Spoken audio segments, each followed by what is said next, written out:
গাড়িটা ভিডিওটা করে রাখি। হাই বন্ধুরা, আমি নিয়ে চলে এসেছি নতুন একটা ভিডিও।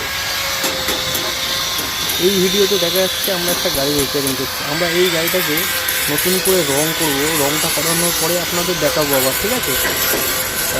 এই যে আমার দোকান, শান্তিপুর দাসপাড়া গ্যাস গোডাউন মোড়। তাই টোটোটা এখন রিপেয়ারিং করা হচ্ছে। আমাদের এখানটায় টোটো অল রিপেয়ারিং করা হয়। আপনাদের যদি মনে হয় যে টোটো গাড়ি পুরনো হয়ে গেছে, নতুন করবেন, এই যে নাম্বারটা দেখে নেন, ওপরে আছে ব্যানারে। আচ্ছা, নাম্বারটা একবার বলে দিচ্ছি, লিখে নেন 8250629209। আমাদের এখানে চার্জার থেকে শুরু করে